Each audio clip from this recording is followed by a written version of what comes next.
कसं असतं की हा FDA विषय आहे आणि तुकाराम मुंढे साहेबांचं काम या विभागामध्ये किती चांगलं आहे हे अख्ख्या महाराष्ट्राला त्या ठिकाणी बघितलेलं आहे। आणि मग त्यांना तीच विनंती करण्यासाठी आलो होतो की आम्ही जे आपल्याला कंप्लेंट पत्र देतो आहोत, आम्ही समजू शकतो MPSC एक स्वायत्त संस्था आहे, तुम्ही तिथं काही बोलू शकणार नाहीत, पण आम्ही दिलेलं पत्र हे नक्कीच तुम्ही त्यांना पाठवू शकता।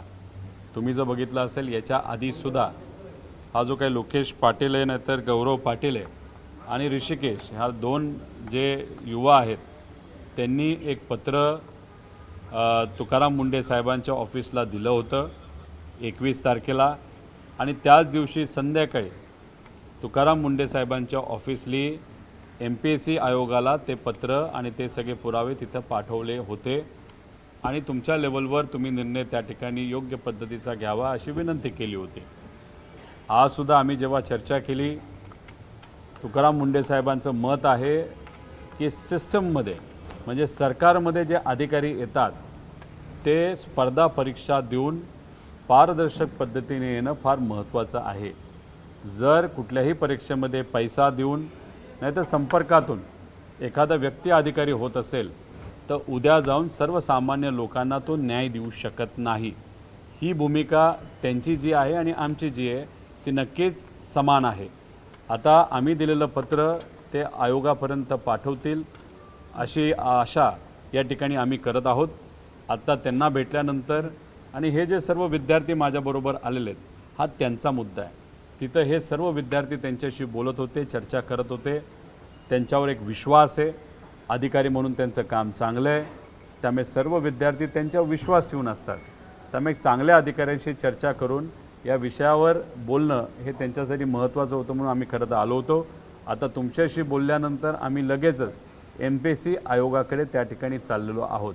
आता मगाशी जेव्हा राष्ट्रवादी शरदचंद्र पवार यांच्या पक्षाच्या कार्यालयामध्ये मी प्रेस कॉन्फरन्स घेत होतो, तुम्ही सगळ्यांनी मिळून एक पत्र हे लोकेश पाटलाचं का उर्फ गौरव पाटील, हा गौरव पाटील उर्फ लोकेश पाटील हा तसा एकच व्यक्ती आहे, त्यांनी हे पत्र जे पाठवलं आयोगाला याची कॉपी तुम्ही आम्हाला दाखवली, मी त्यावेळेस ती बघितली नव्हती। हे सगळं बघितल्यानंतर एक सगळ्यात महत्त्वाची गोष्ट आहे की ऋषिकेश गांगर्डे नावाची जी व्यक्ती आहे तो जेव्हा ही कंप्लेंट केली होती या पाटलाली, याच्याबरोबरच ऋषिकेश गांगर्डे सुद्धा तुकाराम मुंढे साहेबांच्या ऑफिसला आला होता, त्याच्याचबरोबर MPSC आयोगाला सुद्धा गेला होता। काही मिनिटापूर्वी ऋषिकेश गांगर्डे यांनी एक व्हिडिओ हा टाकलेला आहे, त्या व्हिडिओमध्ये त्यांनी सांगितलेले लोकेश पाटील उर्फ गौरव पाटील हा त्याचा मित्र आहे, त्याला थोडं धमकवलं, त्याला भीती दाखवली गेली म्हणून त्यांनी हे पत्र देऊन माघार घेतली, पण त्या पत्रामध्ये ऋषिकेश गांगर्डेचे सुद्धा नाव आहे आणि तो एक खरा अर्थाने युवा म्हणून आणि MPSC विद्यार्थ्यांचा विचार करत असल्यामुळे तो त्याच्या भूमिकेवर ठाम आहे आणि त्यांनी सांगितलं की मी माझी कंप्लेंट मागे घेतलेली नाही। आणि हे जर तुम्ही नीट वाचलं याच्यामध्ये फार वेगळ्या गोष्टी सांगितलेल्या आहेत। याच्यामध्ये तो सांगतोय की महिनाभर मी तपास करत होतो आणि नंतर तो सांगतोय की मी चेष्टा करत होतो। त्यानंतर तो तुकाराम मुंढे साहेबांच्या ऑफिसला आला, हा पाटील लोकेश पाटील का गौरव पाटील जो कोणी आहे MPSCच्या कार्यालय मुंबईमध्ये आला, बरेच दिवस त्याच्यावर त्यांनी काम केलं आणि नंतर आता कुठेतरी त्याच्यावर दबाव आल्यानंतर तो म्हणतो की मी चेष्टा करत होतो। याच्यावर कहर असा झाला आहे की त्यांनी असं लिहिलं आहे की आयोगाची 22 मार्च रोजीची परीक्षा झाल्यानंतर सदर प्रश्न टाईप करून 30 प्रश्नपत्रिका मी 20 मार्च रोजी ही पाठवली होती, म्हणजे 22 तारखेला टाईप केलं 20ला पाठवली। कहरच आहे, हा देवापेक्षा मोठा झाला, त्याला टाईम ट्रॅव्हल करता येतं असं आपल्याला म्हणावं लागेल। आणि याच्यात तो स्वतः म्हणतो की याच्यामध्ये काही पेपर प्रश्नपत्रिका असलेल्या याच्यामध्ये काही प्रश्न हे मॅच झालेले आहेत। आमचं हेच म्हणणं आहे ना, जो क्लासेसचा प्रश्नपत्रिका होत्या त्यातल्या 100 पैकी 90 प्रश्न हे आयोगाच्या प्रश्नाला मॅच झाले, हाच तर आमचा त्याच्यामध्ये मुद्दा आहे। त्यामुळे ऋषिकेश पाटील का गौरव पाटील हे काय आमच्यासाठी महत्त्वाचं नाही, आमच्यासाठी प्रश्न हा महत्त्वाचा आहे की या युवांना आता जी शंका वाटायला लागली की MPSCचा पेपर हा फुटू शकतो, त्या शंकेचं निरसन होणं हे महत्त्वाचं आहे. म्हणून आता आम्ही सर्वजण भेटण्यासाठी आयोगाकडे चाललेलो आहोत. आयोगामध्ये कोण आम्हाला भेटेल हे आम्हाला आत्ता सांगता येणार नाही, पण पुढच्या 45 मिनिटापर्यंत आम्ही आयोगाला नक्कीच त्या ठिकाणी पोहोचू. या कौटिल्यवर तुम्ही आरोप केले होते, त्या संस्थेचा जो चालक आहे ज्याच्यावर तुम्ही आरोप केले, त्याचं असं म्हणजे रोहित पवार आमच्यावर खोटे आरोप करतात असं काही नाही आहे किंवा त्यांनी तक्रार देखील खोटी असल्याचं आता समोर आलं. आता तक्रार हीच आहे ना. आता ऋषिकेश पाटील आणि गौरव पाटील आणि लोकेश पाटील हे असं नाव दिलेलं आहे, पण ऋषिकेश गांगर्डे हा सुद्धा तक्रार करणारा व्यक्ती आहे ना. या माणसाबरोबर ऋषिकेश गांगर्डे सुद्धा तक्रार केली होती. तो म्हणतो मी तक्रार मागे घेणार नाही, कारण त्याला माहिती आहे युवा कधी घाबरत नसतो. युवाली गेल्या काही दिवसांमध्ये काय संघर्ष केला तुम्हाला सगळ्यांना माहिती आहे. त्यामुळे ऋषिकेश न घाबरणारा व्यक्ती त्याने व्हिडिओ केलेला आहे, मी तक्रार मागे घेत नाही. त्यामुळे मग आयोगाला हेच पत्र दाखवून आमचा टाईम वेस्ट न करता जो ऋषिकेश गांगर्डे आहे, नाही तर आता आम्ही जी कंप्लेन करत आहोत हे सगळे जे विद्यार्थी आहेत त्याच्यातलेच त्यांच्यावर इम्पॅक्ट आलेले, नाही तर त्यांच्या मित्रांवर, मैत्रिणींवर, बहिणींवर अन्याय झालेला आहे. हे लोक त्या सर्व विद्यार्थ्यांच्या वतीने तिथं लढत आहेत आणि आम्ही त्यांना फक्त पाठिंबा तिथं देत आहोत. गांगर्डे जर म्हणतायत की एमपीएससी सगळं दबाव तंत्राचा वापर करते, कारण जो व्यक्ती एमपीएससीला क्लीन चिट देतोय तोच व्यक्ती आधी तक्रार करतो आणि एमपीएससीवर प्रश्नचिन्ह निर्माण करतो. त्यामुळे आता एमपीएससी अडचणीत येते हे लक्षात. कोणाकडनं तरी दबाव 100% आणला गेला आहे. याच्या आधी जेव्हा आयोगाशी काही विद्यार्थी बोलण्यासाठी गेले, त्यांनी त्यांना डायरेक्ट सांगितलं जर तुम्ही वेगळ्या पद्धतीची काही तक्रार करत असाल, वेगळंच काही भूमिका घेणार असेल तर तुमच्यावरच आम्ही कारवाई करू, अशी सुद्धा अप्रत्यक्षपणे धमकी दिली असं आम्हाला कळतंय.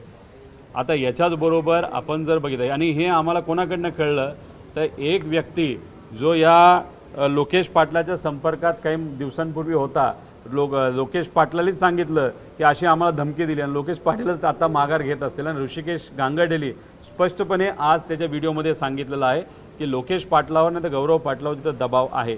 त्यामुळे दबाव कोणतरी 100% तिथं टाकतंय. आणि ते जे काही नंदुरबारचा क्लास आहे, तो नंदुरबारचा क्लास हा पाटलाचा कोण, तो पाटील कुठल्या गावचा पाटील हे आम्हाला तरी त्या ठिकाणी माहीत नाही. योगायोगाने ज्या उमेदवाराचा पेपर, ज्या उमेदवाराने हा पेपर शेअर केला, तो जो कोणी उमेदवार नाही तर ती उमेदवार जे कोणी असेल ती स्वतः नंदुरबारची, नाही तर तो नंदुरबारचा, आणि हा पाटीलसुद्धा नंदुरबारचा, हा क्लाससुद्धा नंदुरबारचा. हा पाटील म्हणजे हा पाटील नाही, नंदुरबारच्या क्लासचा जो प्रमुख आहे तो नंदुरबारचा आहे. आणि हे जो याच्यामध्ये ज्यांनी पेपर शेअर केला आहे ते सुद्धा जे 6व्या नंबरला निवडून आलेले आहेत, नाही तर त्यांचं 7व्या नंबरला त्यांचा नंबर लागलेला आहे, ते सुद्धा नंदुरबारचे. त्यामुळे कुठं ना कुठे ते काय ना काहीतरी लिंक आहे, काय ना काहीतरी ह्याच्यामध्ये मूर्त आहे असं आमचं सगळ्यांचं मत आहे. एक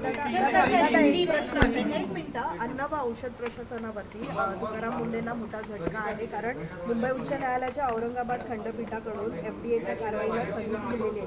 दूध आणि डेअरी ज्या आहेत त्यांच्यावरती आता ज्या चालक आहेत त्यांना दिलासा मिळालेला आहे कुणाचा? हे बघा, असे अनेक उदाहरणं आपण बघितलेले आहेत ज्याच्यामध्ये दुधाच्या नावावर तिथं युरिया, केमिकल असं काहीतरी वापरलं जात होतं.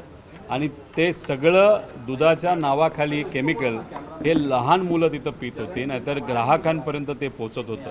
याच्यामुळे शेतकऱ्याचं खूप मोठं नुकसान, कारण का दुधाच्या नावावर केमिकल विकलं जात होतं, त्यामुळे दुधाला भाव मिळत नव्हता आणि ग्राहकाला, महाराष्ट्राच्या नागरिकांना केमिकलयुक्त दूध तिथं मिळत होतं. आणि ह्या सगळ्या कारवाई केल्यामुळे केमिकलयुक्त दूध बऱ्यापैकी या महाराष्ट्रात थांबलेलं आहे. 40-50% दुधाचा तुटवडा जाणवतो, म्हणजे 40-50% जास्त दूध हे केमिकलयुक्त येत होतं असं आपल्याला म्हणावं लागेल. आणि त्यात आज शेतकऱ्याला चांगला भाव मिळतो आहे आणि आता नागरिकांना चांगल्या क्वालिटीचं दूध मिळतं आहे. आता हायकोर्टाने का असा निकाल दिला, कुठल्या विषयासाठी त्या सगळ्या दुधाच्या कंपन्या कोर्टात गेल्या होत्या हे मला तिथं सांगता येणार नाही. तुकाराम मुंडे साहेब याच्याबद्दल स्पष्टपणे सांगू शकते. जो अधिकारी चांगला आहे तो चांगला आहे, जो चुकतो तो चुकतो. ज्याला चांगलं आहे ते चांगलं म्हणण्याची आमचं संस्कृती आहे आणि जो खराब त्याला खराब म्हणण्याची आमची संस्कृती आहे.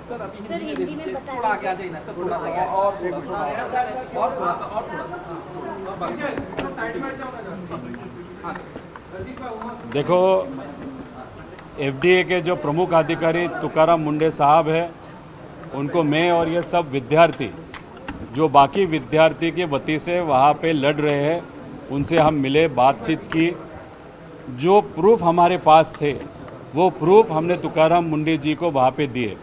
उनके पास ऑलरेडी वो प्रूफ, ये जो लोकेश पाटिल है, गौरव पाटिल है और ऋषिकेश गांगरडे है, उनकी तरफ से ऑलरेडी ये प्रूफ आए थे। और ये जो पाटिल है जो आज बोल रहा है कि मैं मजाक में वहाँ पे दिया था, वो खुद यहाँ पे जब आया था सीरियसली वो बोल रहा था कि बहुत गलत हुआ है, पेपर फूटा है, लीक हो गया, बहुत लोगों पे अन्याय हो गया। अभी उसके ऊपर क्या दबाव आ गया है मालूम नहीं। आज उसने ये पत्र दिया जिसके बारे में आपने हमको रेफरेंस दिया था, जो अभी मैंने खुद वहाँ पे पढ़ा। लेकिन उसके साथ जो ऋषिकेश गांगरडे है वो को एप्लीकेंट है। उसने ये देखो, इसने अभी एक वीडियो वहाँ पे डाला है। तक्रारदार गौरवने जरी माघार घेतली असेल तरी मी माघार घेतलेली नाहीये. गौरववर दबाव आला होता, त्याचे वडील आणि ते आले होते माझ्याकडे काल सकाळी त्यांनी सांगितलं आम्हाला तिथं राहायचंय वगैरे. आणि आता सर्व विद्यार्थ्यांना विनंती, त्याने जर तक्रार माघार घेतली तर तुमच्याकडे प्रूफ आहे, तुम्ही काय करा, लाखो आयोगाला मेल करा आणि त्या तक्रारीची चौकशी करून त्या संबंधित क्लास चालक आणि विद्यार्थ्यांचे मोबाईल फॉरेन्सिक तपासणी करण्याची विनंती करा. हाँ है ऋषिकेश गांगरडे, यानी तो स्पेसिफिकली सांगतो वहाँ पे बता रहा है कि जो पाटिल था, उसका नाम गौरव पाटिल, उसका नाम एक्चुअली गौरव पाटिल है, लेकिन वो खुद को लोकेश पाटिल बताता है। मतलब वो खुद नाम पे ही कंफ्यूज हो गया खुद के। तो अभी उन दोनों ने मिलके यहाँ पे तकरार की थी, एमपीएससी पे तकरार की थी। उसी दिन तुकाराम मुंडे साहब के ऑफिस ने वो तकरार एमपीएससी ऑफिस को भेजी थी। आज भी हमने वो पूरे प्रूफ उनको दिए और वो पूरी तकरार जो है, हमारी कंप्लेन है, वो एमपीएससी ऑफिस भेजेंगे। लेकिन उनका ये कहना था अगर कोई भी पैसा देके या गलत तरीके से सिस्टम का हिस्सा होने का कोशिश वहाँ पे करा तो ये गलत है। काम करने के लिए अच्छे अधिकारी होना बहुत इम्पोर्टेंट होता है। इसलिए अगर ये चीज़ सही है तो ये बहुत गलत चीज़ है। लेकिन ये जो भी है एमपीएससी आपको बता सकते हैं। अभी एमपीएससी को मिलने अभी वहाँ पे हम जा रहे हैं। आज तुकाराम मुंडे से भी मिले आप, क्या नहीं, तुकाराम मुंडे साहब का यही कहना था कि कोई भी व्यक्ति अगर सिस्टम का हिस्सा होना चाहता है वो कम्पिटिटिव एग्ज़ाम के माध्यम से वहाँ पे आना चाहिए। अगर वहाँ पे पैसा दे के या समझो किसी का कॉन्टैक्ट इस्तेमाल करके लाइन स्किप करके अगर अधिकारी बनता है तो उसका प्रभाव लोगों पे बहुत बड़ा होता है, वो नकारात्मक होता है, नेगेटिव प्रभाव होता है। इसलिए कोई भी सिस्टम, एग्ज़ाम देने की सिस्टम हो, एग्ज़ाम लेने की सिस्टम हो, जो भी है वो फुल प्रूफ होने की बहुत इम्पोर्टेंस होता है। और इसीलिए अगर आपने जो ये प्रूफ दिए हैं हम एमपीएससी को भेजते हैं, एमपीएससी उसके बारे में जो निर्णय लेगी वो लेगी, क्योंकि वो एक स्वायत्त बॉडी है। लेकिन ये अच्छे अधिकारी होने के नाते, और ये जो बच्चे हैं जो इस बाकी बच्चों के लिए वो लड़ रहे हैं, उनका भी कहना था एक अच्छे अधिकारी के साथ मिलके बात करके उनसे चर्चा करना बहुत इम्पोर्टेंट है। और ये ड्रग इंस्पेक्टर ये जो पद है वो एफडीए के अंदर आता है, मतलब तुकाराम मुंडे जी के पद के अंदर वहाँ पे आते हैं। इसलिए हम आज उनसे मिले थे। सर, आपने कहा कि अब वो कंप्लेंट वापस नहीं लेंगे। युवा है, जो युवाओं ने कुछ महीनों में करके दिखाया है, युवा डरता नहीं है किसी से। पेपर लगातार हर सब्जेक्ट के पेपर लीक हो रहे हैं, ये गलत चीज़ है ना। पेपर लीक न होने चाहिए, क्योंकि पेपर लीक क्यों होते हैं? एक तो उसमें पैसा बहुत बड़ा लिया जाता है, करप्शन होता है। उसी के साथ अपने विचार के लोग, समझो भाजपा का सरकार है तो भाजपा के विचार के लोगों को जानबूझ के सिस्टम में डाला जाता है, ताकि एक तो पगार सरकार से ले और काम भाजपा का वहाँ पे करे। तो ये जो चीज़ें हैं वो गलत होती है। इसलिए हमारा हर वक्त यही कहना होता है कि ये फुल प्रूफ सिस्टम चाहिए जहाँ पे पेपर नहीं फूटना चाहिए। जब आपने देखा होगा तलाटी भर्ती के वक्त हमने बोला था, लेकिन हमको सरकार ने बोलते वक्त बोला था आप झूठ बोल रहे हो, आपके ऊपर एफआईआर होनी चाहिए। लेकिन अभी मैट जो क्वासी जुडिशियल बॉडी है, उन्होंने खुद वहाँ पे सरकार को बोला है कि तलाटी भर्ती में भ्रष्टाचार हुआ है, 62 केसेस में हुआ है, वो केसेस ज़्यादा भी हो सकती है, तो वहाँ पे आप एक्शन ले लो। तो हम जब भी बात करते हैं विद प्रूफ बोलते हैं, हम कहाँ पे भी कोई भी चीज़ हवे में बात नहीं करते, वो इम्पॉर्टेंट है। ये भी चीज़ बहुत इम्पॉर्टेंट है, इसीलिए एफआईआर होके इन्वेस्टिगेशन इस बारे में होना बहुत इम्पॉर्टेंट है।